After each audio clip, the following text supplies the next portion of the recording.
আবার সেটা হচ্ছে যে আপনারা নিশ্চয়ই এতক্ষণে শুনেইছেন যে কি হয়েছে। 17-র ক্ষেত্রে 1 নম্বর বেড়েছে, 22-এর ক্ষেত্রে কোনো নাম্বার বাড়েনি। এক্সপার্টের ওপিনিয়ন যেটা আমাদের কোর্টে আলোচনা হলো, আমাদেরকে এই রিপোর্টের কোনো কপি দেওয়া হয়নি, না 17-র না 22-এর। কোর্ট বলেছে এটা ওয়েবসাইটে আপলোড করে দেবে ওরা আগামীকাল বা পরশুর মধ্যে। আর 22-এর ক্ষেত্রে আমাদের বক্তব্য হচ্ছে রিট পিটিশনটা তাহলে পেন্ডিং রাখা হোক। আমরা আগে রিপোর্ট দেখব, কারণ রিপোর্ট দু দফা চেঞ্জ করা হয়েছে, দু দফা এক্সপার্ট কমিটি পাল্টেছে। সবাই মিলে যখন ধরা হলো যে মামলা আপনাকে পেন্ডিংই রাখতে হবে, কারণ আমরা রিপোর্ট না দেখে, আমরা রিপোর্টের জন্য মামলা করেছি, রিপোর্ট না দেখে আমরা মামলা বুঝবো কি করে যে কি লিখেছে না লিখেছে এক্সপার্ট।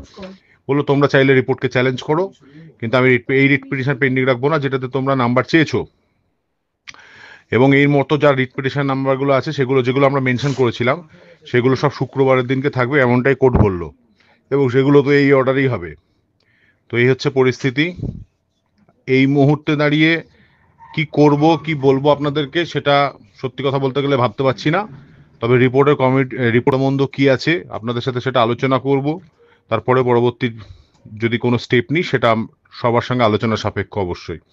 তবে রিপোর্টের কপিটা দেখে মামলাটা নিষ্পত্তি হতো ভালো হতো। আমাদের কোনো মামলা আজকে ছিল না যেহেতু নিষ্পত্তি হয়নি, কিন্তু আমাদেরগুলোও শুক্রবারের দিনকে একই লাইনে নিষ্পত্তি হবে। সব থেকে অবাক করা হলো যে কোর্টের বডি ল্যাঙ্গুয়েজ, যেটা আমাদের মনে হয়েছিল যে নাম্বার কিছু বাড়তে চলেছে, কিন্তু এখানটাতে দেখা যাচ্ছে আলটিমেটলি পুরোটাই আমরা একদম বোকা বনে গেলাম এবং কোনো নাম্বার বাড়েনি। এটাই কোর্টে যেটা রিপোর্ট জমা পড়েছে। এবার আমরা এই রিপোর্ট পুরোটাই ওরা ওয়েবসাইট, না এই রিপোর্ট জেনুইন না কি, এই রিপোর্টটা আদৌ ডিভিশন বেঞ্চের নির্দেশ মোতাবেক হয়েছে কি না, সমস্ত কিছুটাই তারপরে আমরা বিচার বিবেচনা করে সেভাবে পদক্ষেপ নেব। 17-র ক্ষেত্রে একটা প্রশ্নের উত্তর সবাইকে ওরা দিচ্ছে, সেটা হচ্ছে একটা এনভায়রনমেন্টাল স্টাডিজের প্রশ্ন, কোশ্চেন নাম্বার 121, যেটা এই রেশমিনা বলে যে ক্যান্ডিডেটটা ছিল, যেটা 17-র মামলা যেটা সুদীপ্ত ছিল, ওই মামলার প্রেক্ষিতে। এবার ওটা দেখতে হবে বাকিদের ক্ষেত্রে কি হচ্ছে, ওটাতে সবাই নাম্বার পাবে।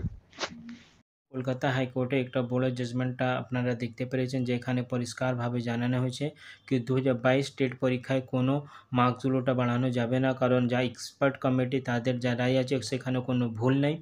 ওর সাথে সাথে যা একটা অন্য টেটে মামলা করানো হয়েছিল সেখানে মাত্র 1 নম্বরটাই বেড়েছে।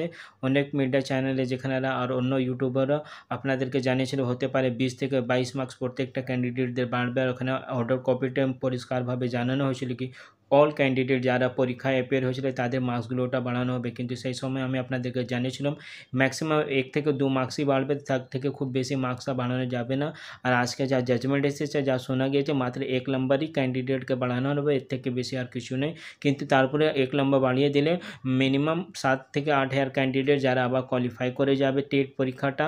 এর মানেটা হলো 2025-এ যা নতুন টিচার রিক্রুটমেন্টে যা নোটিশটা এসেছে রিক্রুটমেন্টের জন্য, সেখানে এমনি তো 50,000 প্লাস ক্যান্ডিডেট ছিল, তার পাশে আবার ওর মিনিমাম 5 থেকে 7 হাজার ক্যান্ডিডেট আর ওর মধ্যে অ্যাড হয়ে গেছে।